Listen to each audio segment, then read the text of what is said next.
Bueno, muy buenos días o tardes o noches. Todo dependerá de el lugar donde te encuentres y desde donde estés observando esta conversación. Hoy quiero conversar con una mujer que ha logrado algo que aparentemente no es muy fácil y es integrar dos mundos, el mundo organizacional y el mundo de la conciencia. Para mí también va a ser algo muy especial porque de todos los facilitadores, con la única facilitadora que no me conozco personalmente es con Talia. De resto, ya con todos los demás, los restantes facilitadores, tengo el placer de conocerlos personalmente. A Talia la descubrí, por así decirlo, el año pasado apenas, si mal no estoy. Así es. Curiosamente hace 2 años, Intro estuvo en Tlaquepaque, México, y hubiera sido una oportunidad maravillosa que Talia hubiera estado con nosotros allí, pero en ese momento yo no la conocía. El año pasado, no sé en qué momento fue ese descubrimiento. Recuerdo el Día Mundial del Eneagrama, donde yo fui representante de Colombia en una charla y Italia era nuestra anfitriona, ya que ella hace parte del grupo directivo de la Asociación Internacional de Enneagrama. Y ese día, al escucharla, su energía, la cordialidad, la afectividad con la cual me recibió a mí, me impactaron mucho. Y luego, antes ya tenía alguna referencia o después no sé, me encantó su enfoque y las cosas en común Ujú. que tenemos desde nuestra visión del eneagrama. Entonces, en esta serie que hemos llamado Humanos detrás de Intro, hoy vamos a hablar fundamentalmente del ser humano, de la persona que hay detrás de nuestra facilitadora, Talia. Entonces, Talia, bienvenida y muchas gracias por aceptar esta invitación. Gracias. Al contrario, me siento muy agradecida y muy motivada de entrar en este espacio, ¿no? Yo a veces pienso que son espacios, que más que eh, eventos o, ¿no? Como retiros, son espacios de lo humano y a mí me gusta verlos como lugares a contemplar, como lugares a sentir, ¿no?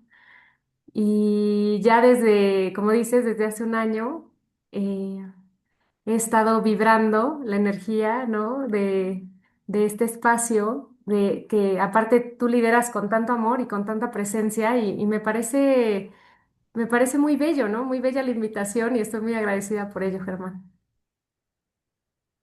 Igualmente. Bueno, cuéntanos, ¿dónde naciste? ¿En dónde naciste? ¿Cómo era ese entorno, esa familia donde tú llegaste a esta experiencia de vida?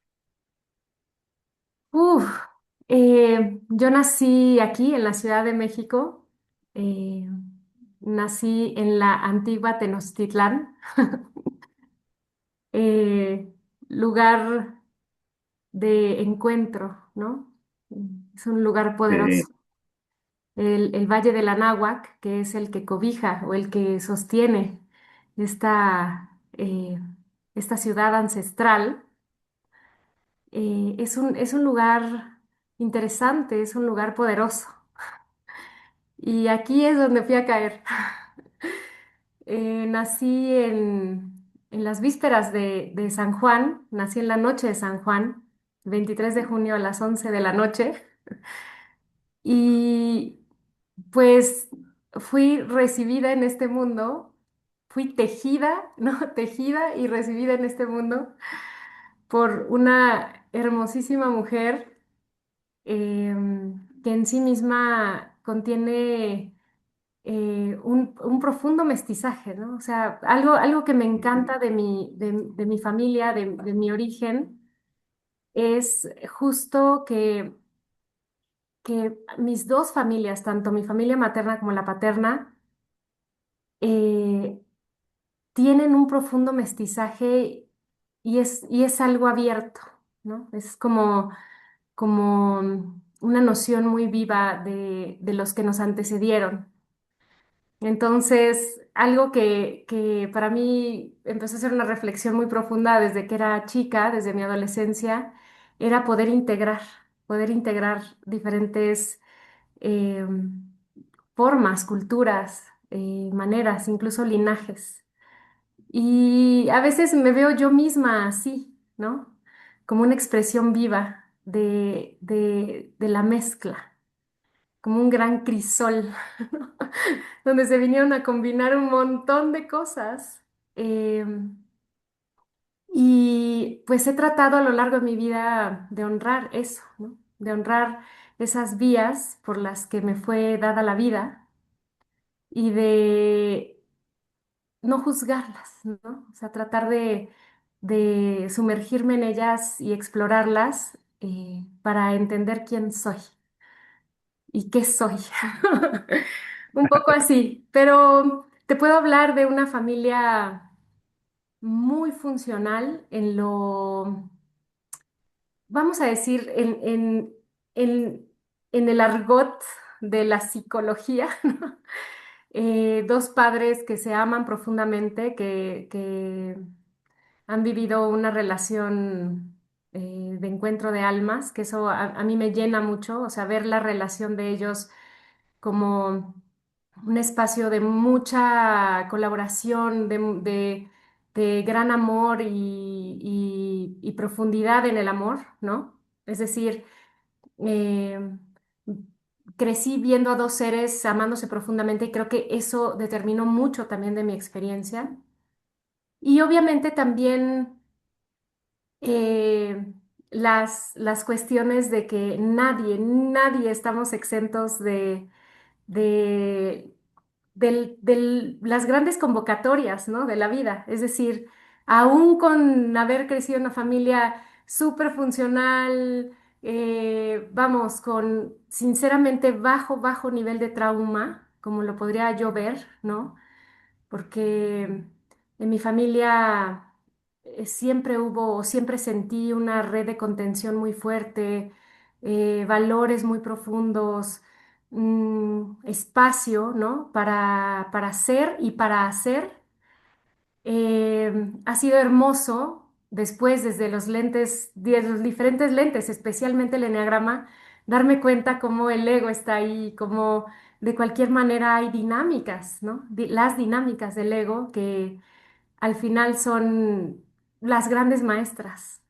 Entonces, cuando tú me preguntas sobre mi origen, sobre cómo vine a esta vida, yo puedo decir profundamente Muy bella. privilegiada, ¿no? Y eso no significa que no he tenido mis batallas, y eso no significa que no he tenido mis grandes crisis, mis noches oscuras del alma, ¿no? Pero sí he podido darme cuenta cómo eso me ha dado a mí un empuje muy fuerte, ¿no? De ir hacia la vida, de ir a conocerme a mí y de conectar con la realidad desde otro lugar que a lo mejor si hubiera tenido una carga profunda de dolor y trauma hubiera sido más complicado, ¿no? ¿O no? No lo sabemos. Por supuesto. Muy He bien. conocido personas súper heridas que han avanzado tanto a través de sus heridas también, entonces Y no lo sabemos. realmente coincido contigo del privilegio. Tuve la oportunidad hace unos años, la primera vez que estuve en Ciudad de México, de conocer esa ciudad mágica, Ujú. eh, No sé si sabes que yo estudié arquitectura y mi primera función fue de la arquitectura. Y Wow. llegar a esa ciudad, eso tuvo que haber sido en su momento una cosa de locos. O sea, y tengo unas anécdotas de esa visita maravillosa que no voy a quitar el tiempo porque hoy la persona protagonista importante de esta charla eres tú. ¿Cuál fue el primer sueño de niña o de adolescente que pudiste cumplir en tu juventud? Uf, qué buena pregunta. El primer sueño. No sé, no sé si era un sueño, ¿no? No sé si lo viví como un sueño. Yo crecí con el arquetipo de la niña mágica, ¿no?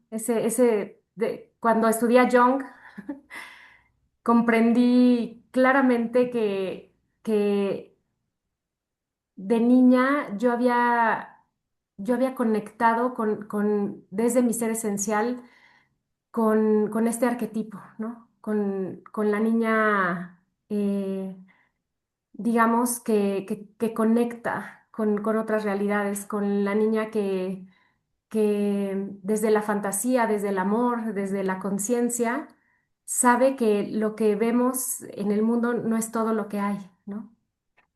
Y con una inclinación muy fuerte hacia lo espiritual.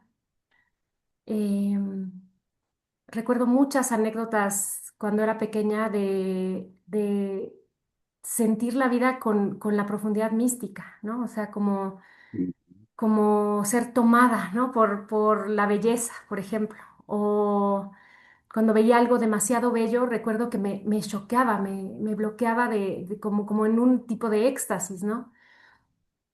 Y de la misma forma, pues obviamente las narrativas que se movían en mi niña tenían que ver con mundos fantásticos, con mundos mágicos, con seres que no necesariamente habitaban en nuestro mundo de los cinco sentidos. Y yo recuerdo que pronto conocí un sistema, y no solo con mis padres, ¿no? O sea, sino un sistema en la escuela que trataba profundamente de callar esa voz, ¿no? O sea, que no le daba espacio a eso, que rápidamente comprendí que el mundo trataba o que la intención primaria del mundo era cumplir un propósito colectivo, ¿no? O sea, como uno tiene que cumplir con lo que tiene que cumplir. Sacar buenas notas en la escuela, ser buena hija, Ajá. eso. O sea, el sistema como, sí, o sea, como nuestro sistema cultural básico. Y yo siento que nací todavía en una época en la que imperaban muchos órdenes como preestablecidos, ¿no? Roles de género, o sea, como muchas cosas que, que para mí yo las vivía como muy pesadas, ¿no? De niña, muy pequeña, porque aparte era yo muy sensible, entonces como que esa parte que después descubrí que fue en la iteración lo que me lleva al 5, ¿no? Me empujó al 5 como una gran herida de invasión, ¿no? Yo viví este mundo como invasivo, como un obstáculo. O sea, recuerdo mucho eso cuando fui más pequeña, ¿no? Como ser juzgada y a veces rechazada por tener toda esta vida interna tan rica, ¿no? Como si eso no fuera interesante, como si no fuera valioso, como si no fuera tan importante como sacar 10, ¿no? En el examen o sacarte la medallita al final del año. Todo eso también es que era muy importante en mi familia, ¿no? Tengo dos padres que están en la triada del cuerpo, mi padre un enneagrama 8, mi mamá un enneagrama 1, Ajá. donde hacer era lo más importante, ¿no? Ni sentir ni pensar, hacer. Era como usted no se quede ahí papando moscas, ¿no? Te Y entiendo perfectamente porque es el mismo caso mío. tengo mi padre tipología 8, ya no está en este plano. Mi madre aún está con nosotros, gracias a Dios, tipología 1. Entonces te entiendo perfectamente. Entonces, casi, casi, Germán, que nos quedaba o ser ochos o cinco, o sea, literalmente, o sea, o resistir abiertamente o irnos a esconder a una cueva, ¿no? O sea, literal, la dinámica de mi familia era hacer, o sea, hacer significaba no solo estudiar, tomar clases particulares, ir a la clase de inglés, y el deporte, mi papá fanático de los deportes de una manera como pocas veces he visto, entonces, pues yo recuerdo desde niñita estar metida en toda clase de actividades, curso de verano, y yo quería mi espacio, ¿no? O sea, toda Claro, mi pelea era mi espacio, mi momento privado, el donde yo podía profundizar en este mundo interior, ¿no? Que yo construía con una dedicación enorme, enorme. O sea, pareciera y sonará, no sé, cliché, pero de verdad que era para mí vital tener ese mundo, ¿no? Y, por ejemplo, cuando me preguntas de sueños cumplidos, uno que recuerdo muy, muy bien de cuando fui muy pequeña, por ahí de los 7, 8 años, era que yo le pedí a mi mamá que me regalara un espacio que estaba atrás de un sillón en la casa. Había un sillón que estaba esquinado y que tenía un respaldo muy alto, ajá, y esa esquina tocaba con una ventana, o sea, tenía un pedacito de ventana, y yo esa la veía como una casita de duendes, ¿no? Y yo a veces ajá, me metía ahí, mamá me buscaba y ya después sabía que me encontraba ahí, ¿no? Pero en algún punto yo dije, yo le voy a pedir ese espacio, yo le voy a decir, yo le voy a despedir que ese espacio sea mío.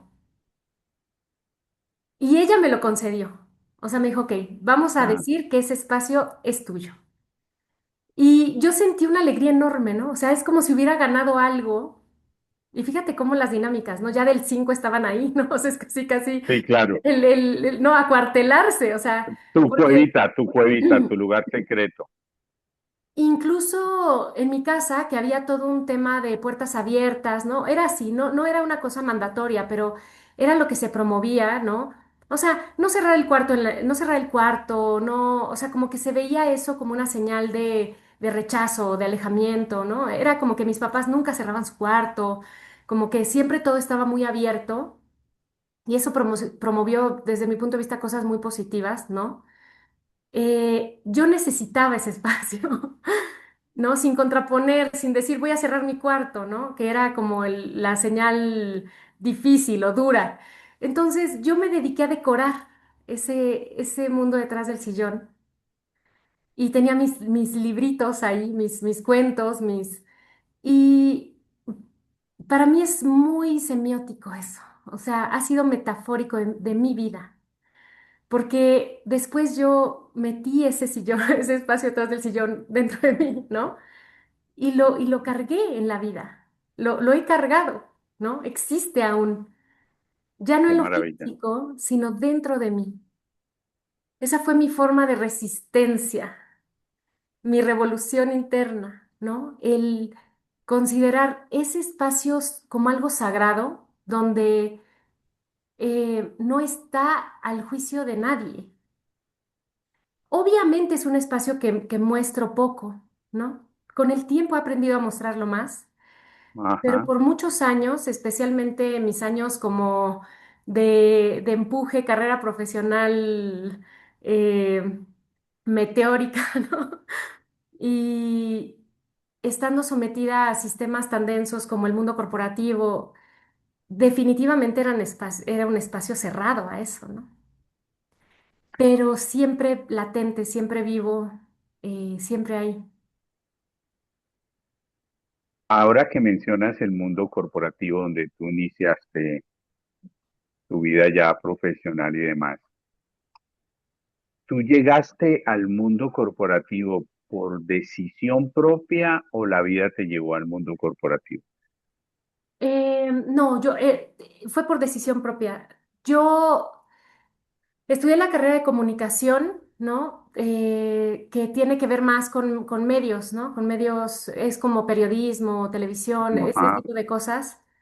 Em, y yo recuerdo de mi carrera que lo que más había yo disfrutado era investigación social, era lo que más me gustaba, que después desembocaba en cine, periodismo, ¿no? Pues cine documental, o sea, como todo el proceso de entender un fenómeno social y poderlo reflejar en algún lado, ¿no?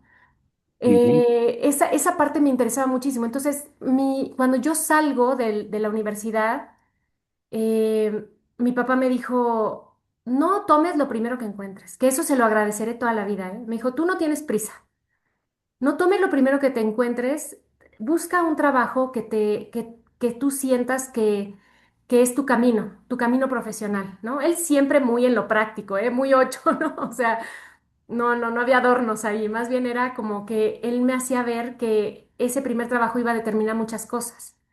Y tuvo razón. De hecho, mi primer trabajo fue en una televisora pública mexicana, que es Canal 11, que es una televisora muy grande y muy valorada. Y justo yo entré ahí a la parte de investigación, ¿no? Que en ese momento le llamaban investigación de audiencias y que tenía que ver un poco con analizar qué tipo de contenidos se podía dar a la gente. Y yo no ujú. sabe lo que disfruté esos años, Germán, porque aun cuando era una televisora gubernamental, pagaban poco, ¿no? O sea, era como, sí, sí, o sea, no era como no sé, como, era empezar desde cero, ¿no? Pero yo estaba muy conectada con esta parte del contenido con propósito, ¿no? Que tenía la televisora, pues porque era una televisora pública. Entonces, como que de ahí empezó como un gusto de ejercer la investigación, porque aparte me encanta la investigación. Y de ahí lo que me pasó fue que empecé a darme cuenta que en un ambiente tan burocrático, pues como que no iba a crecer financieramente. O sea, fue lo primero que se puso al centro. Y ahí Ujú. viene algo que se me hace súper interesante, porque yo recuerdo haber visualizado tener un trabajo, o sea, yo lo que pensaba era, yo necesito un trabajo que me ayude a capitalizarme, ¿no? O sea, como que sí pensaba mucho en la parte financiera, con estas y estas y estas características. Me acuerdo que lo pensé y como 6 meses después estaba moviéndome al mundo corporativo. O sea, pasó así, ¿no? Hubo movimientos en el canal, de la nada decidieron despedirme, ¿no? Porque había entrado una administración nueva que viene con otro partido, otro gobierno, o sea, y pues a muchos de los que estábamos ahí nos dieron aire, ¿no? Como decimos acá en México. Y de ahí me dije, ¿qué sigue? ¿Qué sigue? Y justo vino la entrada al mundo corporativo. Y también en la parte de investigación. ¿Cuántos años alcanzaste a estar en el mundo corporativo? ¿Cuál fue el mayor aprendizaje que tuviste en él y cuál fue tu mayor decepción? Bien. Em, Contando esos años en el canal, ¿no? Que a lo mejor no es corporativo como tal, transnacional, pero pues eso es un sistema parecido. Yo creo que han sido como 25 años, ¿no? De esa vida. Yo son varias cosas, ¿no? Yo lo primero que entendí es que es un sistema muy predecible. Y eso a mí, o sea, desde mi personalidad a mí me ayudó mucho, porque fácilmente Claro. pude yo desidentificarme del juego, ¿sabes? Ujú. Lo vi como un juego, lo entendí como un juego y lo vi como un juego y después me sorprendí a darme cuenta cómo la gente que está inmersa en el mundo corporativo se sobreidentifica con la estructura, con ese sistema, como si fuera un nuevo ego, ¿sabes? Es súper interesante, o sea, hay gente que sí le da su vida a ese sistema, o sea, Sí, literalmente claro, sí, se sí, venden el total. juego, se venden el juego de que el puesto determina tu vida, tu experiencia y que si no logro ser vicepresidente, mi vida no tuvo sentido, casi, casi, ¿no? O sea, sí mm, vi que mucha gente transportaba mucho del valor de su experiencia de vida a los códigos de ese sistema. En mi caso, más bien fue que yo entendí que era un juego, entendí cuáles eran las reglas y traté de jugarlas al sistema, ¿no? Y fíjate que mucho tiempo después, escuchando a Joe Dispenza, comprendí que intuitivamente había hecho un proceso, digamos, como de innovación, ¿no? Es decir, como que nunca estuve demasiado estresada por el puesto que yo tenía, sino por la experiencia que yo quería vivir ahí adentro. Entonces, yo siento que esa misma energía fue la que a mí me dio mucha, mucha vida ahí. Em, y también alcanzo a ver que sí, por mucho tiempo yo era como el bicho raro en ese sistema, ¿no? Y cuando digo el bicho raro es como que todo el mundo decía, ¿qué onda con Tali? O sea, no es igual, ¿no? No es igual. Les gustaba mucho como escucharme, porque siempre traía como el lado B de las cosas. Pero era parte de, o sea, era como yo tratar de ser lo más posible yo dentro de ese sistema, pero al mismo tiempo jugar a las reglas de ese sistema. Digamos que ahí se fue tres cuartas partes de mi experiencia corporativa, ¿no? O sea, proponiendo como de una forma muy relajada. Entonces me ayudó a aprender mucho sobre mi propio ego, porque yo decía, yo puedo vivir como muy relajada en este sistema, no en la carga de trabajo y el estrés que se vive en el mundo corporativo, eso es otra cosa, ¿no? O sea, se vive mucho estrés, hay mucha competencia, mucho. Pero me refiero a relajada, a que yo no tenía un destino. Yo no sentía que tenía ujú, un destino, el siguiente puesto, la promoción, que yo veía a todos ahí peleando contra todos, ujú, dándose codazos para ver quién sube y por mí no cruzaba esa variable y eso me daba mucho espacio para proponer, para innovar, para incluso hacer cosas que otra gente no se atrevía a hacer o retar de ciertas maneras. Y yo me daba cuenta que eso le gustaba al sistema. Después, creo yo que todo vino justo de es que no sé cómo explicarlo. Como que en mí había dos mundos viviendo, que era el mundo detrás del sillón, ¿no? Ese mundo interno, eh, que no paró, al contrario, se enriqueció y empezó a crecer muy fuertemente en mí en los mismos años en los que yo desarrollé una carrera que al menos yo considero muy exitosa, ¿no? Una carrera profesional, digamos que alguien hubiera dicho soñada, ¿no? Soñada. Y esas dos cosas iban pasándome al mismo tiempo. Entonces, en el 2015, cuando enfrento mi separación y mi divorcio, ¿no? Del que fue mi primer esposo, yo tuve un proceso de noche oscura, ¿no? Del alma. O sea, entré en un ujú, proceso personal muy, muy duro y que al final fue lo que me empujó a estudiar enneagrama como formalmente, ¿no? Ahí fue cuando dije, llevo tantos años estudiando esta herramienta por mi cuenta, ¿no? Esta ha sido tan decisiva en mi proceso, o sea, de entendimiento, de conexión conmigo misma, de conexión con otros. Dije, ahí fue cuando dije, tengo que estudiarla formalmente. Y yo solita empecé a inscribirme con Ross, ¿no? En el Enneagram Institute, a toda la formación. Tomaba mis vacaciones para ir a estudiar el enneagrama. Y ahí fue cuando el lugar atrás del sillón explotó. O sea, dije, yo ya no puedo, o sea, era como cuando ya no hace match, ¿no?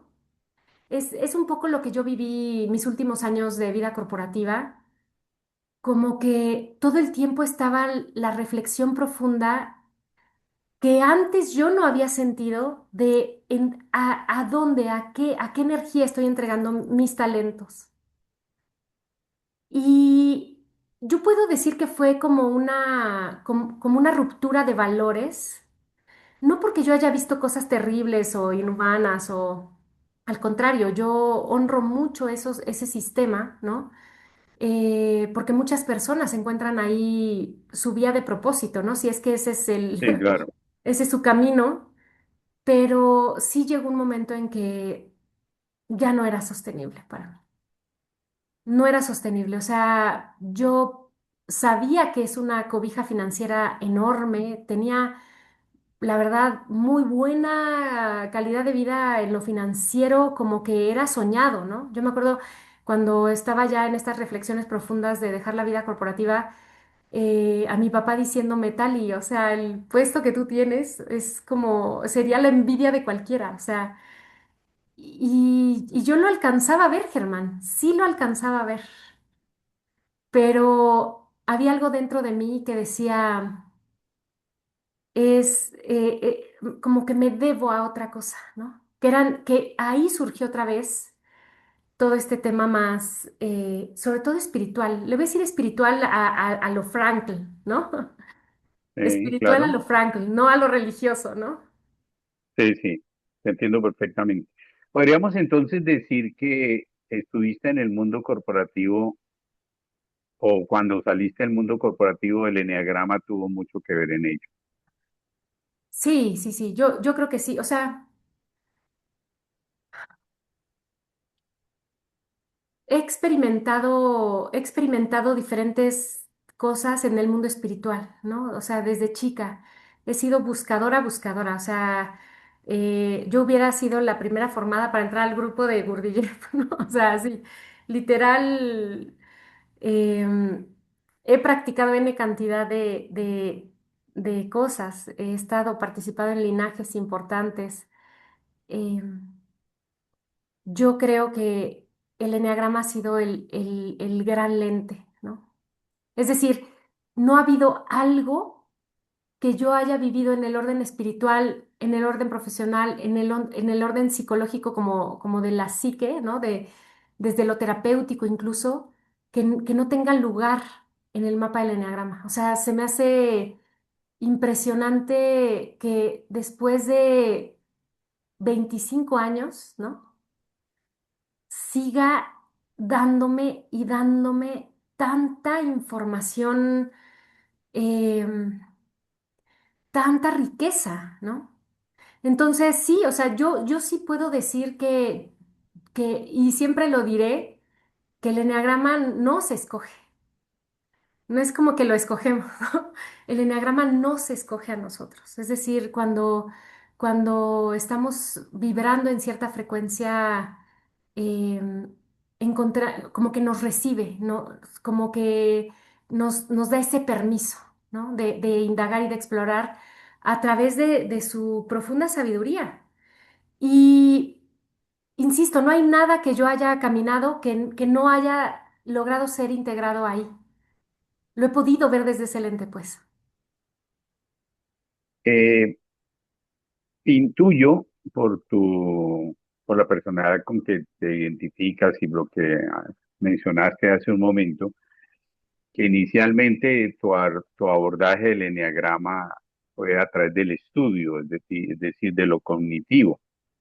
¿Puedes Sí, identificar el momento en que lograste, en que se dio ese max, ese clic de bajar el eneagrama de la mente y llevarlo a lo vivencial o lo experiencial, a sí, tu sí, sí, sí. cuerpo? Fíjate que ocurrió por ahí del 2013, fue cuando yo empecé a practicar sufismo. Yo entré, me hice parte, o me hicieron parte de una comunidad sufi aquí en México, los Al-Yerraji, y yo encontré ese camino de una forma muy misteriosa. Eh, y la verdad es que yo tenía muchas ganas de experimentarlo. Había leído sobre el sufismo y me interesaba mucho, mucho. Y yo iba con una disposición muy intelectual, ¿sabes? Muy intelectual, porque yo así había vivido también el eneagrama. Y claro. cuando yo empecé a practicarlo, empecé a o sea, como que empezaron a venir a mí nuevas informaciones, ¿no?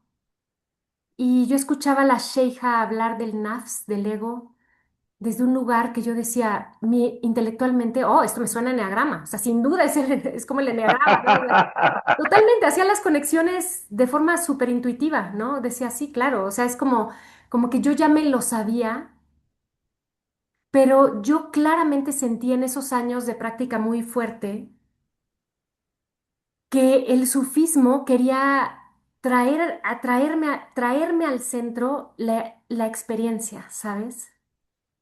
La experiencia, sobre todo, lo voy a decir así, la experiencia de la desidentificación, que yo no la había captado de forma intelectual, yo seguía todavía a ese punto, ¿no?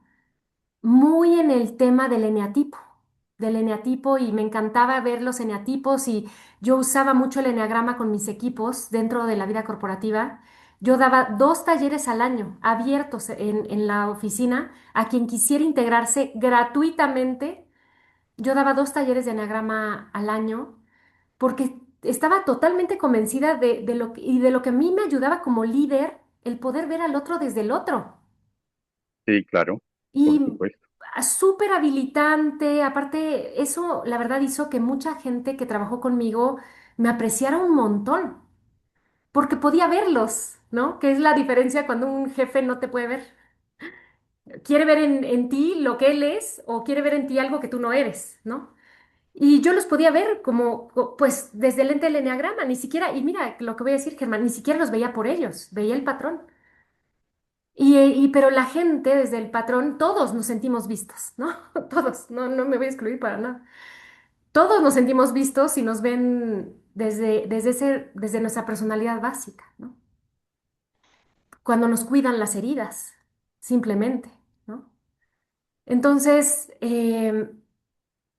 yo entré al camino sufí desde un lugar muy intelectual, queriendo absorber como mucho de la enseñanza, ¿no?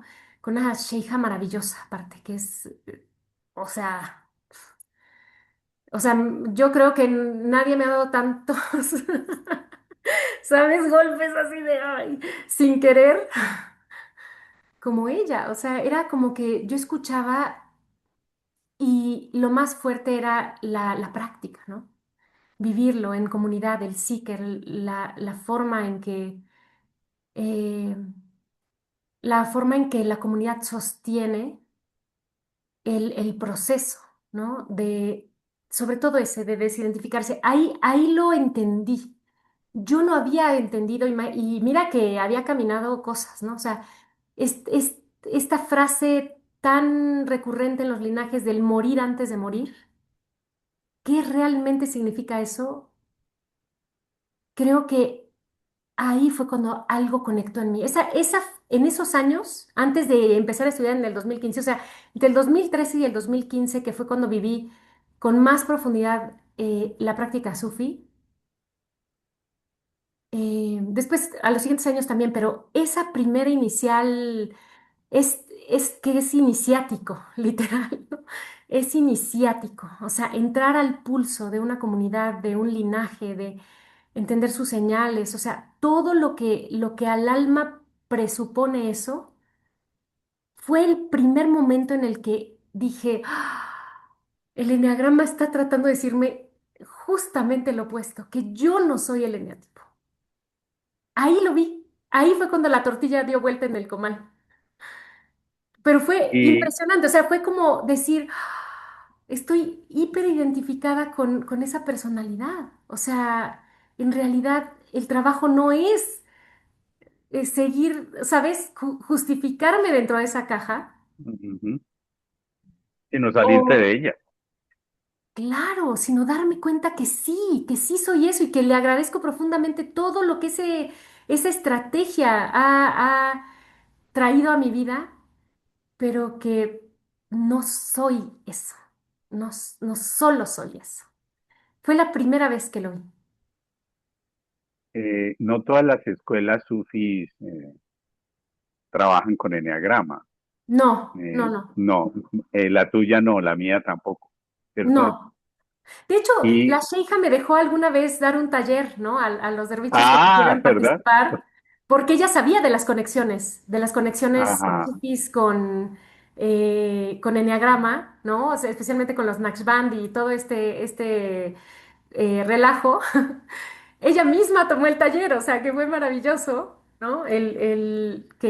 Y la verdad que, pero pon tú, nunca se volvió tampoco el tema central ya ni nada, ¿no? O no, sea, no. simplemente, pero apertura había, pues, o sea, Es que como, eso es lo más increíble del sufismo, sí. que cuando a mí, que yo tuve una fortuna muy grande y es que a mí me llegaron al tiempo.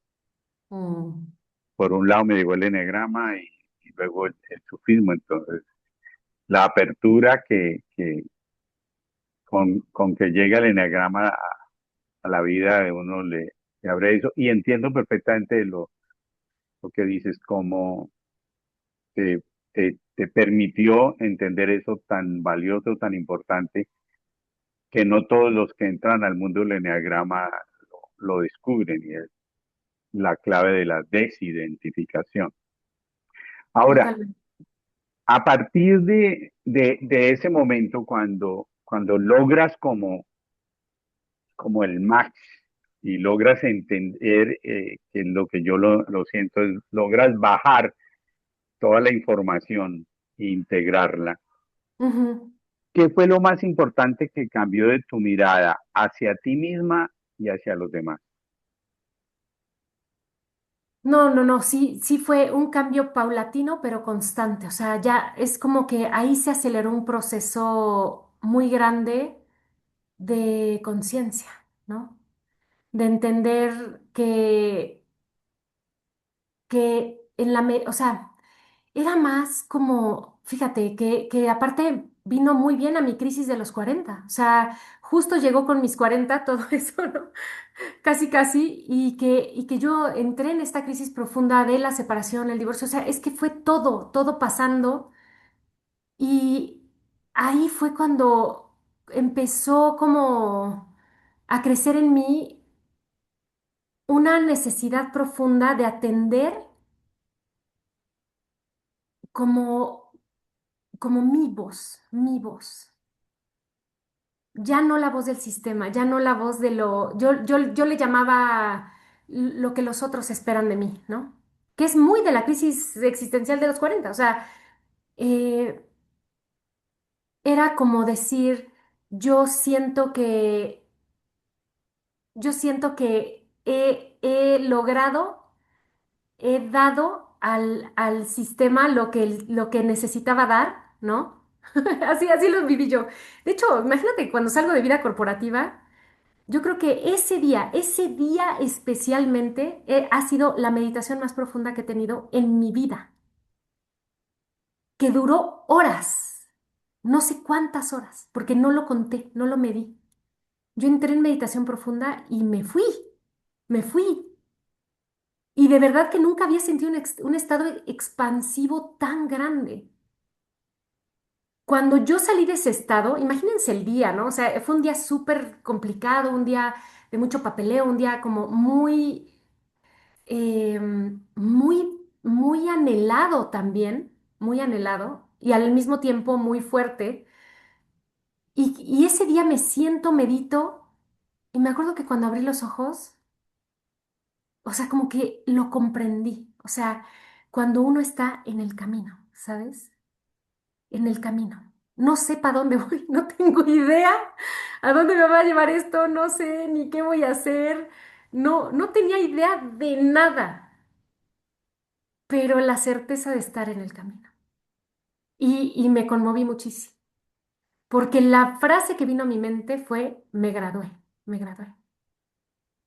O sea, no fue, dejo atrás esa vida horrible y ya salí, y ya no quiero eso. O sea, como, como que la realidad me permitió sostenerme en un lugar totalmente fuera de la victimización, ¿no? O sea, y enfocarme en la importancia de que yo había pedido eso para mí, que yo había pedido eso para mí y que me estaba pasando, ¿no? O sea, entonces, o sea, era como todo al mismo tiempo. Entonces, yo creo que de alguna manera ahí es donde uno empieza a entender qué es centrarse, qué es el centro, cómo se construye la verdad interior, que no es la narrativa de nuestro ego, no es la historia que nos viene a contar.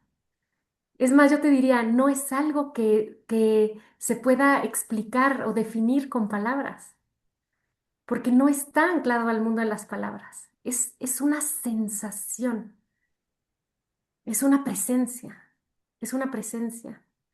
que cuando uno aprende a contactar con ella, cuando, cuando uno conoce ese estado, aprendes a volver a él.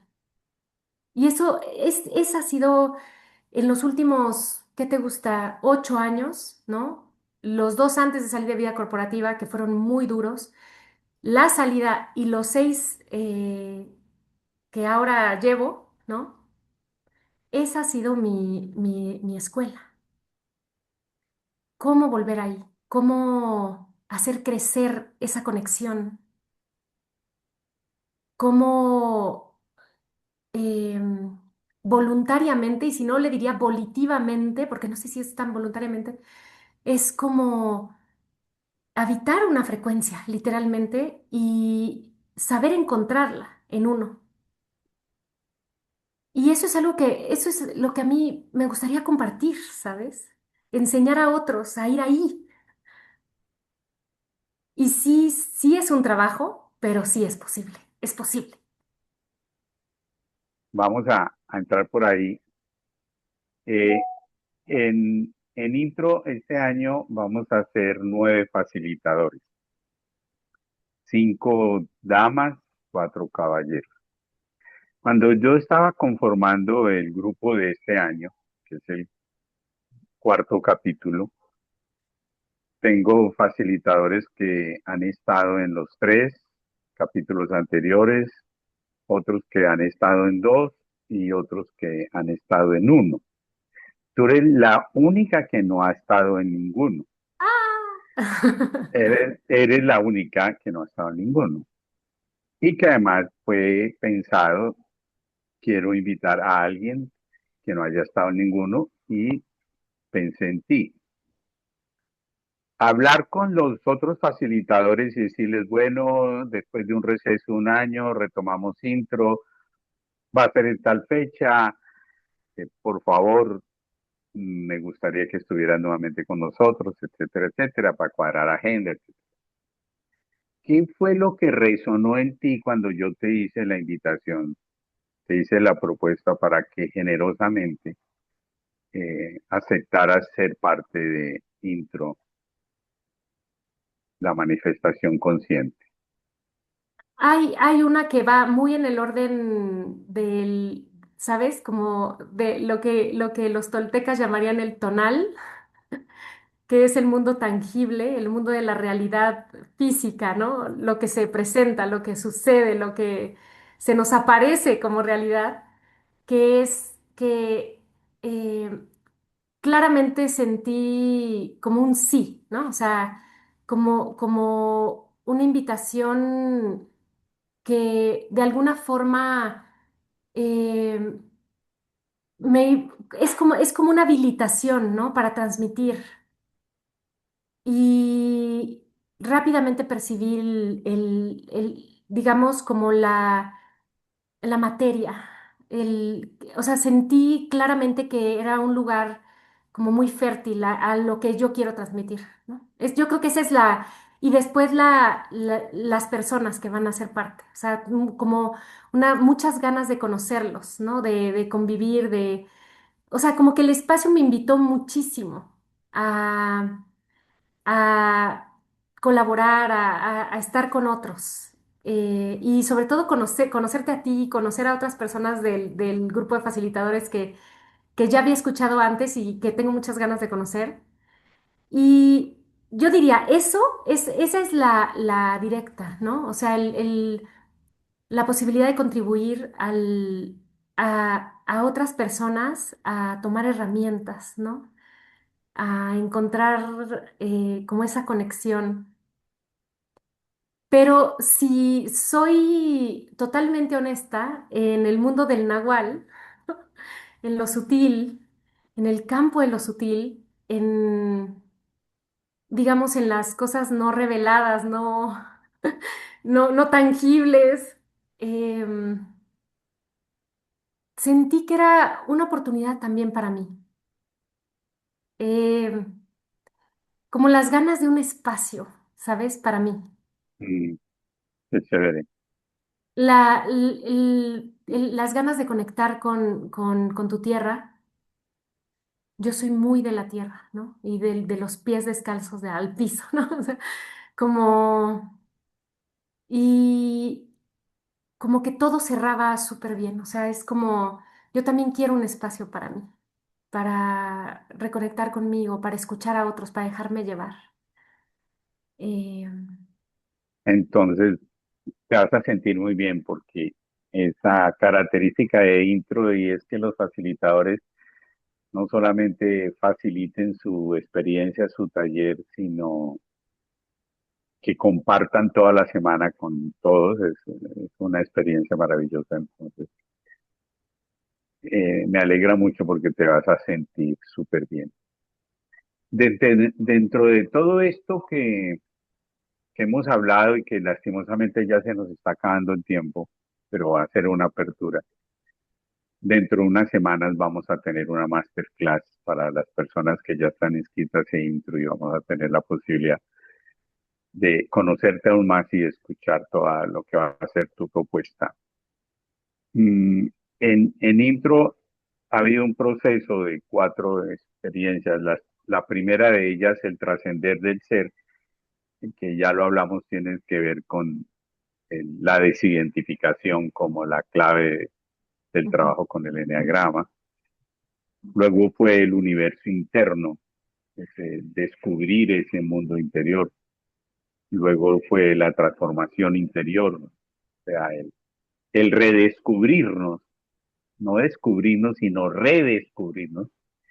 Y ahora, como consecuencia lógica de ese proceso, está la manifestación consciente.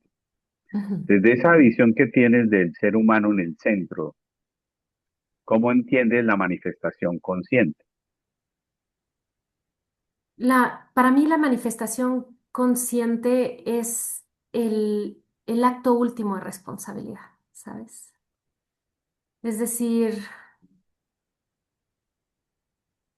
la conciencia como energía, la conciencia como el lado activo de la realidad, eh,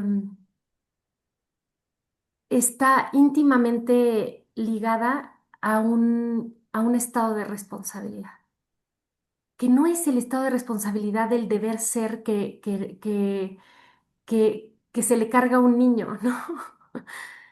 Es, es el estado de responsabilidad de darnos cuenta que somos creadores de nuestra experiencia, que somos co-creadores de esta realidad, que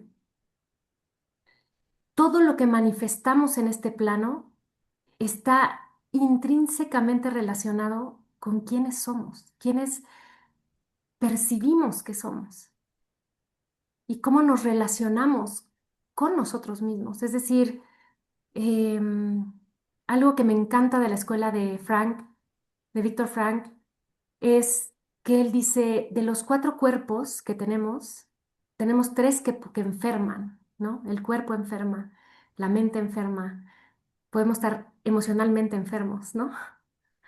La gran conexión psique-cuerpo, ¿no? Es decir, entramos en estados de enfermedad, de lo que denominamos enfermedad, pero hay uno que está intocado, uno que no puede enfermar, que es nuestro cuerpo espiritual. Y que ese espacio no solo no solo no enferma, sino que siempre está accesible a nosotros, siempre. Siempre, aún en las condiciones más tremendas. Él mismo lo vivió en el Holocausto, ¿no? En un campo de concentración, es decir, Ujú. pueden quitar todo, todo en esta vida, casi hasta tu cuerpo, ¿no? Ser casi una sombra en los huesos, caminando, ¿no? Y estar completamente sometido a alguien que te violenta todo el tiempo. Puede uno caer en tremenda desgracia así, ¿no? Y aún así, uno puede contactar con esa parte intocada de nuestro ser, que es nuestro espíritu. Y la manifestación consciente es conectar ahí y darse cuenta de ese proceso. Es no desde lo intelectual, no desde los conceptos y las narrativas, sino desde la experiencia. ¿Cómo se siente saber que estoy co-creando esta realidad? Saber que si yo cambio mi forma de ver, mi forma de mirar, la realidad cambia. ¿Cómo puede pasar eso, Germán? ¿Cómo puede ser que si yo cambio la mirada, la realidad cambia? Sí, Si yo salgo de un estado de victimización, si yo lo puedo contemplar desde afuera, si yo me doy cuenta de eso, esa simple mirada cambia la realidad. Ya no puedo volver a mirar como miraba, ¿sabes? O sea, ese es lo maravilloso de la presencia y la atención. Entonces, para mí la manifestación consciente es que hacemos la realidad. Y ahí viene la pregunta, ¿qué realidad quiero? O sea, ¿cuál es la realidad que imagino?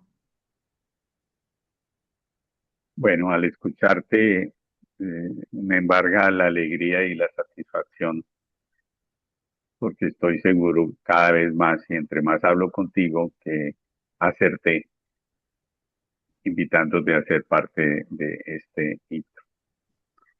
Talia, mil gracias por tu generosidad, por tu apertura y por la profundidad de esta conversación. Gracias a ti. Nos, nos veremos pronto en la masterclass y bueno, ya en pocos meses podremos estrecharnos en un primer abrazo. Así es, así es. Bueno, Muchas gracias por el espacio y luz para todos. que así sea. Así sea.